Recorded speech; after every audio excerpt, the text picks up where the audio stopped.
Everybody, thanks for coming. I'm Mike Siciliano. I am a family physician. I'm also a doctor chiropractic. And I was asked to come here and give a talk about IV chelation. And I'm going to talk about its toxicity and its relation to cardiovascular disease. So some of you have some experience with chelation. Who's had experience with chelation therapy? Excellent. Okay. I may pick on you later. We'll see. Okay. So chelation, anybody here Greek? Because it's supposedly from the Greek chele, which actually means claw. So supposedly this is related to a molecule that looks like a claw, a chelating agent. But a chelating agent is an organic molecule that binds to a cation. What's a cation? Basically think about it as a charged metal. It's a charged metal. So a chelating agent will bind to a cation, a charged metal, and that's the basis for chelation therapy. Keep that in mind.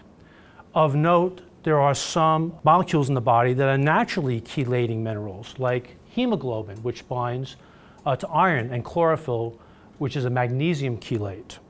And those are in our bodies naturally. Hemoglobin is how, if you're anemic, you have low hemoglobin. Everybody's heard of that. So how does this all begin? What is chelating? What is a chelating agent? It's basically something called EDTA, ethylene diamine tetracetic acid. Say that 5 times. Ethylene diamine tetracetic acid. I had to practice to do this talk because I knew I was going to screw it up. But back in 1935, they made something, a disodium EDTA, and they made this synthetic amino acid. And this happened in 1935. And they used it for the dyeing process to remove, I believe it was calcium agents. So originally, EDTA was used in textiles. So in the 1940s, EDTA and calcium, let's see what happens here. Dr. Mark Rubin and Frederick Bursworth, they got a patent for disodium EDTA in the United States. And if you've ever seen a purple tube, that tube is actually EDTA that they created. But Rubin went a little bit further. He collected the world's literature and he found out that EDTA was very good, and he got FDA approval for use in lead poisoning and in hypocalcemia, basically high levels of calcium. So what they were finding is that they used to use EDTA for heavy metal poisoning. If somebody had this toxicity of metals in the body and you put them on EDTA, they were getting better. Removing metals, and be it, say, calcium toxicity, or it could be lead, or it certainly could be calcium. But the other thing they found was that sometimes when people were getting chelation therapy and they had a heart condition, their angina went away. Or if they had a peripheral vascular disease, say you had a bad toe. You know somebody with a bad toe is a diabetic, they lose their toes. Things like that were getting better. Peripheral vascular disease was improving. So what was this all about? It led to further inquiry. Let's move on. So in 1950s, EDTA treatment for lead toxicity, it showed that there's results in cardiovascular outcomes. And there's some guy named Clark, I don't know who he is, but in 1956, he had 20 patients, 16 of them had unstable angina, and he saw complete relief in about 17 of those patients. And 16 of those were asymptomatic at 21 months. A few years later, in 1960, he took about 76 patients, and 33 of them were post-MI. They all had heart attacks. Well, sorry, 33 of them had heart attacks. And again, subjected them to EDTA, and he found that 87% of the patients had 90% relief of their angina symptoms. And also their 2-year mortality was cut in half. So something's going on here. We're starting to see a relationship between the use of this EDTA, this ethylene diamine tetracetic acid, and cardiovascular symptoms and function. 1960s, big things with diabetics. EDTA proven to work in diabetics and people with peripheral vascular disease. This Dr. Carlos Lamar, he documented and he showed there was benefits for cardiovascular disease, peripheral vascular disease, and with diabetes. And he even showed that there were some cases where, again, amputation for gangrene of the foot was prevented. That's pretty big stuff. That's pretty big stuff. There are some pictures out there where they show some, I'll call it gnarly toes. You can tell that there's lack of circulation going to the toe. And they almost look kind of black. And sometimes with the use of EDTA, you may be able to save a toe or two, particularly in diabetics. 64 and 66, 18 patients with diabetic ulcers and gangrene. They mentioned that there's 100% measurable improvement. And also at that time, they started recommending supplements along with EDTA chelation therapy. Why do you think we have to maybe add some supplements if we're giving somebody EDTA? Because you're removing other things. You're removing some of the good stuff, like copper and zinc. So you may be getting rid of like lead, and you might be getting rid of cadmium and aluminum and mercury, but you might be taking away some copper and zinc in there, which are good stuff. Okay, Gary Gordon. Interesting enough, my first introduction into functional medicine, I was out in Palm Springs, California, and I went to what became ACAM, the American College for the Advancement of Medicine. A bunch of these guys got together, and they were really hard and heavy into this chelation therapy, and they wanted to get an organization to teach it properly, and to do studies on it. So Gary Gordon got together with a bunch of these other guys, and their modus operandi was to promote EDA chelation, and they founded this American College for the Advancement of Medicine. And while I was there, I got to meet Suzanne Summers, because she was there at the seminar, and she still looked good. In Alabama, there's a Dr. Ray Evers, and you can see he lived a fairly long life. He was using calcium EDTA, again, did it for cardiovascular disease, and Evers won a precedent-setting case with the FDA supporting physicians' right to treat patients with the drug EDTA for conditions technically not approved by the FDA. So the problem with chelation is that it's always been a little bit on the fringe, and it's not always supported by, well, let's say the FDA and other lobbying organizations, other organizations. Chelation in the 80s, a couple books came out. One book I don't have here is called Reversing Heart Disease. And if you want to go online and really get into some nitty-gritty about chelation, I believe there's a Dr. James Roberts, who's a cardiovascular surgeon. He's a co-author of this book called Reversing Heart Disease. And there is a YouTube video where he's giving a talk. It's about an hour and a half long. But he's really interesting. He's a cardiologist, and he was told that EDTA doesn't work. In fact, if you went to him and says, I want EDTA, he'd be like, get out of my practice. Go get bypass. That's the way it was. So some of his patients would come in periodically and be like, did you go for your bypass yet? Did you schedule it? No, doc, I'm gonna wait a little bit longer. What about that, I don't know if angioplasty was there, but did you go for your angioplasty? No, I didn't do that either. And then at some point in time, he says, you know, doc, I've got a confession. I didn't do any of those things. And he was thinking, you know, this is weird because he's looking better, but he didn't do what I wanted him to do. They were going for EDTA, they were going for chelation therapy. With that, he flipped and started, well, I got to find out about this stuff. And he became a big proponent of EDTA. His name is James Roberts. He wrote a book with a Dr. Sinatra, not my brethren, but, and it's called Reversing Heart Disease. But also at the time, there was another book that came out by this Elmer Cranston, MD, he's from Harvard, called Bypassing Bypass. It came out in '84 and is updated in 2001. And these two guys he got together with this Dr. Frackleton, who I believe was president of ACAM. I don't know when, I think he was from Ohio, but they started to find out that something called free radical control is a primary mechanism of EDTA. So again, what's a free radical? Again, it's an unstable metal ion. And understand this, toxic metals in the body cause havoc in the body. Keep that in mind. Toxic metals in the body cause havoc in the body. Is lead good for you? No, it's not good for you. Is mercury good for you? No. These are all toxic metals. The Danes did something back in '92. Danish study, 470 patients. They mentioned that 65 people were on a waiting list for CABG, but only 7 of them actually got the procedure after chelation therapy. 27 who were scheduled for amputation, only 3 of them needed an amputation. And they did a study and they found out that the cost savings was about $3 million. Interesting stuff so far. We're into the 90s now. Let's go on. Did a retrospective study on 2,870 patients published in the Journal of National Medicine Association, where it showed that with cardiac disease, 77% had marked improvement. For peripheral vascular disease, 91% had marked improvement. It showed there's even some improvement for people with scleroderma. And to be fair, it said that it did not really help people with Parkinson's or people 6 months post-CVA. But pretty good numbers. Let's move on. Cancer, I thought this was really interesting. Swiss town, they studied 231 adults, and they followed them for 18 years. 59 of them received 10 plus IV calcium EDTA starting in 58. And of note, of those 59 that got the EDTA, only 1 of them died of cancer in 18 years. In the control group, of which there was 172, 30 of them died of cancer. I just thought it was interesting that there's a little bit of discrepancy in those that got some EDTA and those that didn't.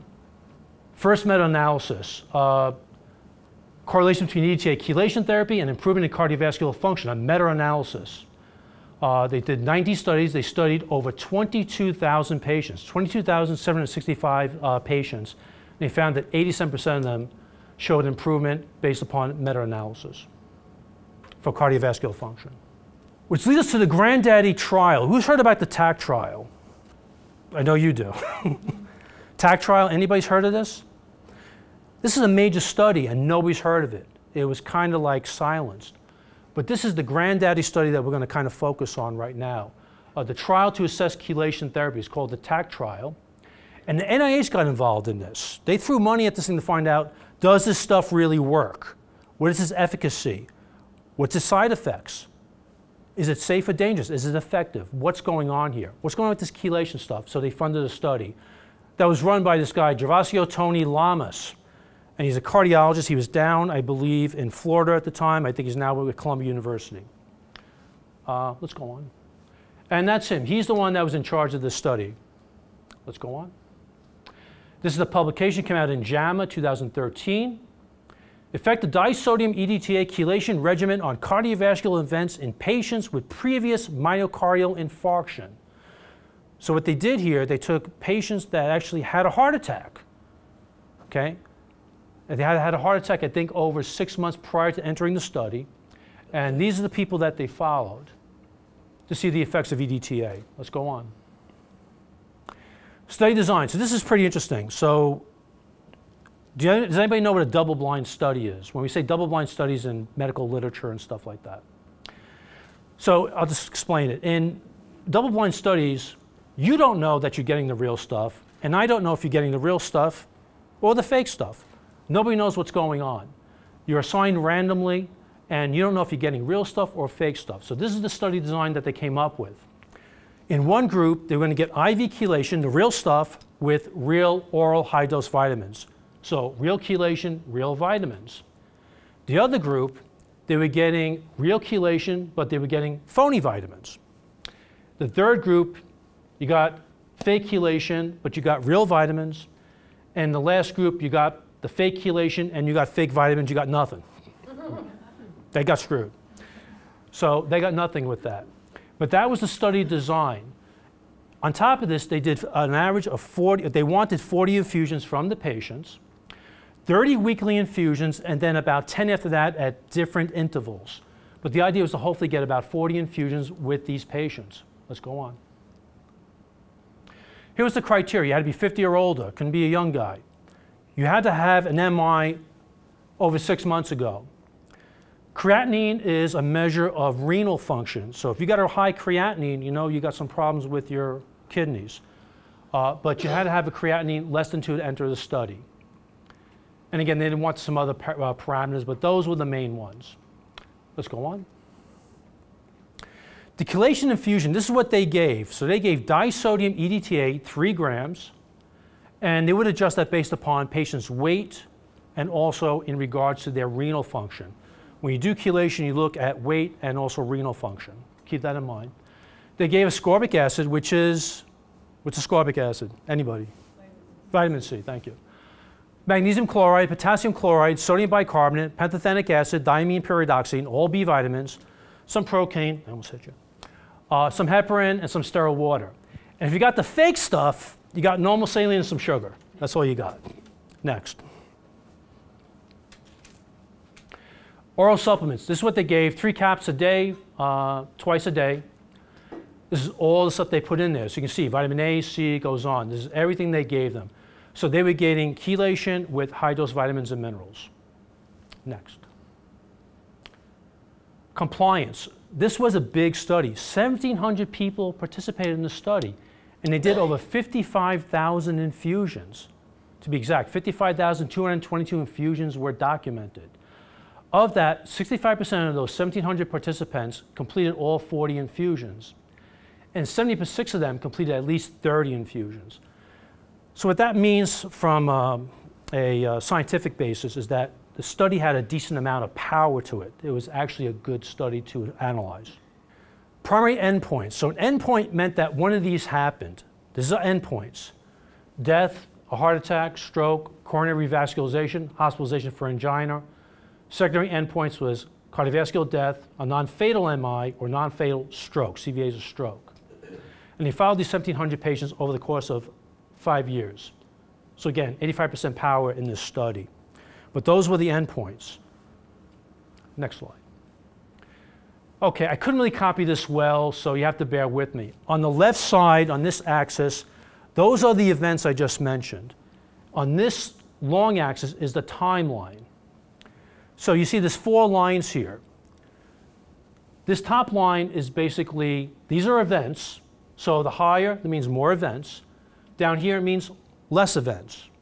This was the fake stuff, fake EDTA with fake vitamins, fake EDTA with real vitamins, EDTA chelation with fake vitamins, and this was real EDTA with real vitamins. What this is basically showing you, what I want you to take away is that the number of events have decreased when you got the real stuff. And the real stuff is the EDTA with real vitamins. If you got the fake stuff, fake EDTA with fake vitamins, you're up here, more events.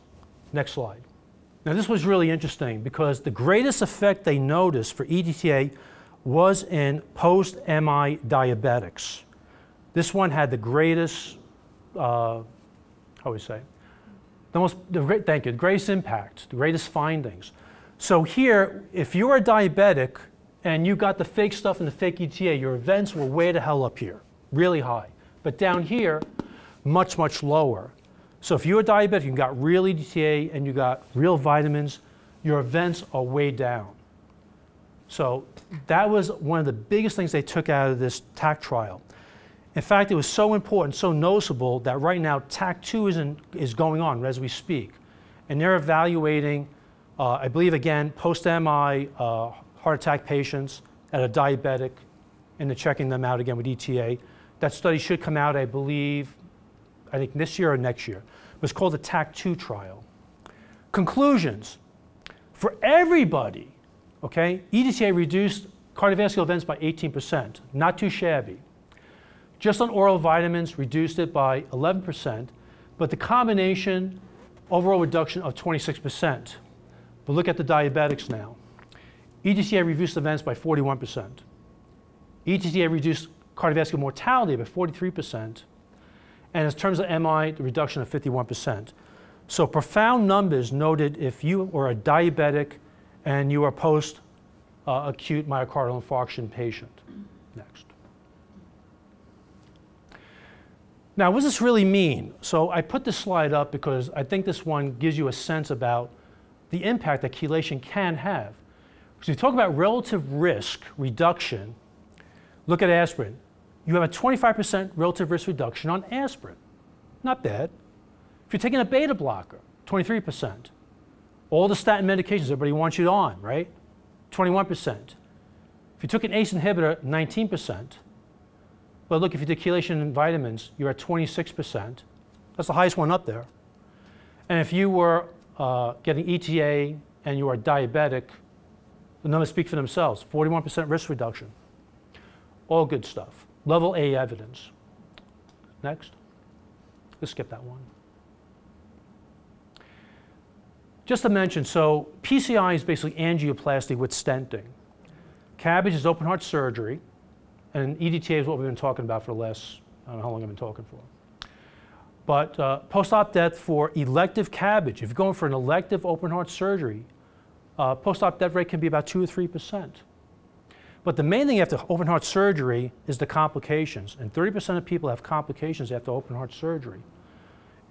If anybody knows anybody with open heart surgery, what's the major side effect after open heart surgery? What do people get? What happens to them? Any idea? Depression, lots of depression. A lot of depression afterwards. Post-op death rate for angioplasty with stenting, 2-3%. They mentioned there's a 5-year mortality in angioplasty with stenting and CABG, 15.7 and 10.7%. The 5-year mortality in TACT was 10% in EDA-treated diabetic patients, but it was much less than the CABG rate, and it didn't really have any of the side effects. So again, should EDTA be something to consider if you have cardiovascular disease? We think there's a basis for it. Let's go on. This kind of reiterates what was said before. Mortality rate of coronary artery surgery is low, around 2 to 3%, although this benefit is offset by a complication rate of 20 to 30%. Furthermore, post-surgical neurocognitive impairment is of concern. That was written by, I guess, Dr. Wollman. Let's go on. So we talked about the TACT trial. So there's some things here that need to be investigated. It all looks very, very promising. But let's get back to why we're worried about metals. Why do we care about metals, and why do we care about metals in relation to heart disease? So metals, we'll read them off. Increases oxidative stress. You ever cut an apple, see it turn brown, it's getting oxidized. If that's happening in your body, not so good. Metals precipitate that. Promotes inflammation. Interferes with calcium signaling. Calcium is involved in myocardial function and all kinds of functionality in the body, including muscle contraction and whatnot, and heart function. It affects endothelial function. It reduces nitric oxide. Who knows what nitric oxide is? Who's ever heard of it? Nitric oxide, NO. One of the most important substances in the body for preventing cardiovascular disease, and nobody really knows about it. It's not spoken about. But if you got reduced levels of nitric oxide, you're losing endothelial protection in your vasculature. Keep this in mind. When men have problems with erections, they have reduced nitric oxide. If there's inflammation in the body, in the endothelial lining of blood vessels, part of that is because nitric oxide has been compromised. Why? Due to metals, quite often. Metals can increase blood pressure levels. It can affect the kidneys. Renal means kidneys, so it can mess up your kidneys. And finally, it can induce epigenetic changes, means it can influence your DNA. I studied some courses where we talked about how toxins can actually invade the cell, invade the nuclear membrane, get into the chromosomes, mess up your DNA, and they create what's called DNA adducts. So it means your DNA will have these toxins directly attached to your DNA. That doesn't do good for your DNA. And then when your DNA get pushed out to replicate, things go awry. So environmental toxicants. So what's out there? Lead. Who remembers back, I think, in the 70s? No, get rid of lead out of gasoline. The reason was because it was toxic. But we do find lead. If you bought an old house, you check it for asbestos, but you better check it for lead too. Toys, jewelry, glass. Not to pick on China, but sometimes things that come from China are very toxic. They have a lot of toxic elements. Arsenic can be found in drinking water. Believe it or not, white rice contains arsenic. You can't have arsenic in it. And from the soil. If you're a sushi fan, who's a sushi fan? I am, I admit it. But lots and lots of tuna, grouper, shark.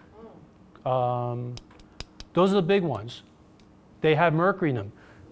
When the big fish eat the smaller fish, they accumulate more mercury. That's why if you get a fish oil, you want to use the smaller fish, because it's not going to be as toxic as the big fish. But when the big fish eat the small fish, they get a lot of mercury in them. Shellfish, silver amalgams contain mercury. That's why a lot of people like to go out and get their amalgams taken out, and they have a composite. Why? There's mercury in the amalgams. Thermometers contain mercury, the old-fashioned ones. I don't think we see them too much anymore. But if you break them and you're playing around as a kid, not the best idea. It has mercury. Jewelry, and we know about the aerosol in vaccines. Cadmium, smoking, incineration of plastics. Batteries have cadmium in them. Aluminum, deodorants contain aluminum. You should all get a non-aluminum based deodorant. And watch out for cans, because they contain aluminum cans, right? Aluminum cookware, be careful of that. Food, air, antacids, and antidiarrheal meds all have aluminum. Of note, I saw Frank Zappa when he was alive 3 times. My friends, we all loved him. He died of prostate cancer. He was known, because his father was a scientist, he used to take home and break the thermometers. He used to play them on the floor, and he did die of prostate cancer. I don't know if there's a relationship, but I threw it in there, I thought it was interesting. So how does this metal stuff work in the body? The short of it is this. If you got an activated metal, you got an oxidized metal, a metal that's a cation, that's a toxic metal, say, it increases what's called the reactive oxygen species. It increases an inflammatory marker called NF-kappa B. Just know that if you have activation of NF-kappa B, you got inflammation. That's why I put in the next line, inflammation with exclamation points, which can lead to plaque, high blood pressure, and blood clots, thrombosis, thick blood. The same thing happens, you have these metals, yes, it increases reactive oxygen species, but it also goes after that nitric oxide. Again, nobody's heard of nitric oxide, but having low levels of nitric oxide predisposes you to endothelial damage. It can vasoconstrict your blood vessels, it increases sodium, it increases your sympathetic activity, and it can result in plaque, high blood pressure, and again, thick blood, thrombosis. Next. So plaque rupture, the tsunami they call it, the autonomic immune tsunami. Basically understand this. This is a compilation of bad events, inflammation, thrombosis, and vasoconstriction. I'll read about what's going on here. And this is supposed to represent a plaque itself. When a plaque ruptures, what do you get? It's when you get your heart attack, right? Heart attack is when that plaque ruptures in your body. The endothelial lining thins, it retracts, it allows migration of LDL, foam cells are exposed. Foam cells precipitate plaquing. Macrophages, they're the foam cells that interact with the platelets, again, with thickening up things there. Fibrous lesions form. Then you form atherosclerotic lesions, get some cholesterol in there. But usually it's oxidized cholesterol. So I'm gonna make a side thing here. Is cholesterol good or bad? It's good. It's good. Why? What's your brain made out of? It's fat and cholesterol. Where's your sex hormones come from? Everything below the belt. Testosterone, estrogen, DHEA, progesterone. Where does it come from? Cholesterol. It's all cholesterol. Nerve sheets, myelin, have a good amount of cholesterol in them. So cholesterol is not this evil molecule. In fact, if you had really, really low cholesterol, you wouldn't be doing so well. And one interesting stat is, if somebody has low cholesterol, sorry, let me rephrase that. If somebody's had a heart attack, what percent had normal or low cholesterol? In the population of people that have heart attacks, what percent have had normal or low cholesterol? What do you think? It's like 50%. How could that be if cholesterol is causing it? Now, what is bad is oxidized cholesterol. And quite often, I check oxidized LDL when I do a cardio IQ test on you. If you come in to see me, I may check your cardio IQ. We're going to look at your cholesterol, but then we'll look at all these cardiovascular markers of inflammation. ApoB, LP, PLA2 activity. We'll look at ADMA. We'll look at lipoprotein A activity, myeloperoxidase. Just understand, all of these are cardiovascular markers of inflammation. So keep this in mind that it's not always about the cholesterol. If you're blocking cholesterol, you're probably doing your body some disservice, so to speak, because cholesterol is needed for brain, sex hormone function, and for nerve integrity. So you get this lesion, it gets a fibrous cap. It's now vulnerable if the plaque ruptures. Heart attacks think about plaque rupture, which leads to thrombosis or that clotting, and now it's an MI, or it's a stroke, or you're developing cardiovascular disease, or that plaque gets big enough, maybe with some vasoconstriction, now there's less blood going to the heart, and so like, I don't feel too good, I got some pressure, my heart hurts. Less blood getting to the muscle. The heart's a muscle, it needs blood like any other muscle. But there's less blood going to the heart, you will get angina. Angina means scream. That's what it means. Angina means the heart is screaming. Next slide. A little bit off, so we talked about chelation. Marissa's going to talk about a little bit about what's in the chelation agent, but also the chelation bag when we put it up. But I also want to mention glutathione. Who knows what glutathione is? Probably nobody's, you keep on raising your hand. Good for you. Glutathione is a major antioxidant made in the body through the liver. Understand this, if your body's overly oxidized, your glutathione is going to work.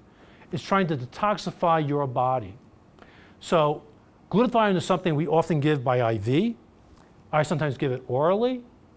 Sometimes I will give something called NAC, or N-acetylcysteine. It's also mucomist, because NAC is actually a precursor to glutathione production.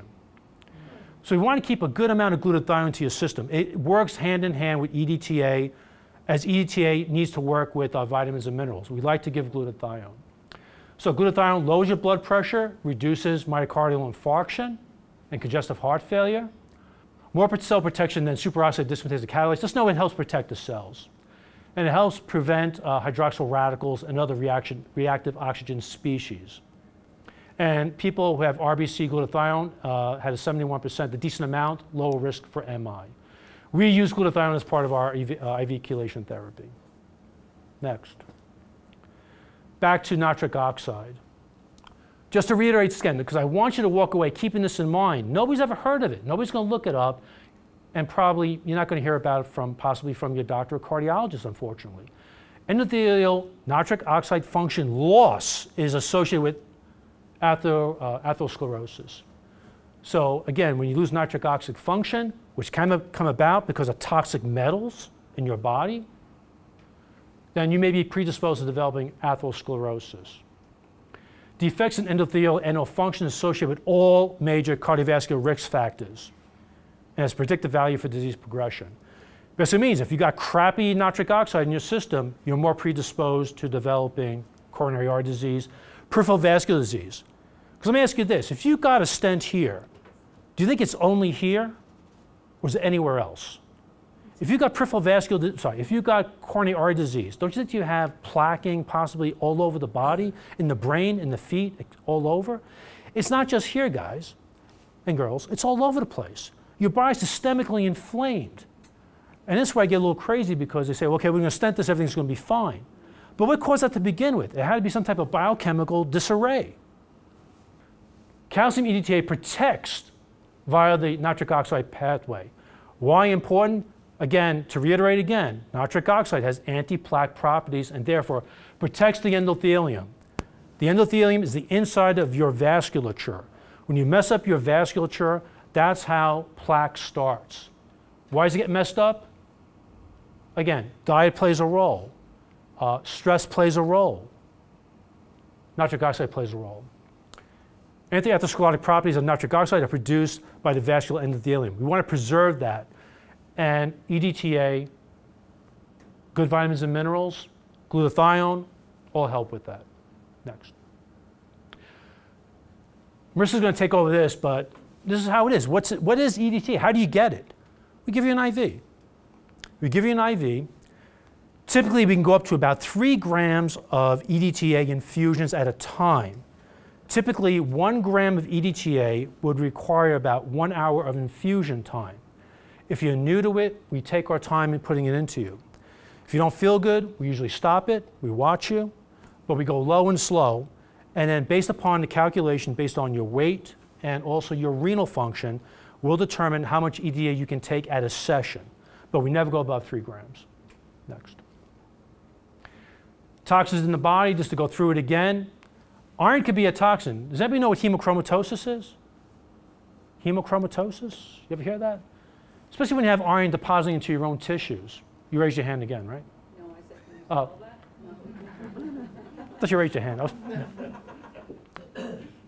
But actually, it's when iron deposits into tissues. Quite often, I believe people of Irish heritage may have this. And their heart may enlarge. Their liver may get really enlarged, and we have signs of hepatitis. But again, iron deposition. Gadolinium, MRI contrast, another metal that's in the body if you had a study with IV contrast. Again, the big guys, though, lead, mercury, arsenic, cadmium, aluminum, those are the big guys. Next. Final story, IV chelation, gets the lead out. Thank you, and questions.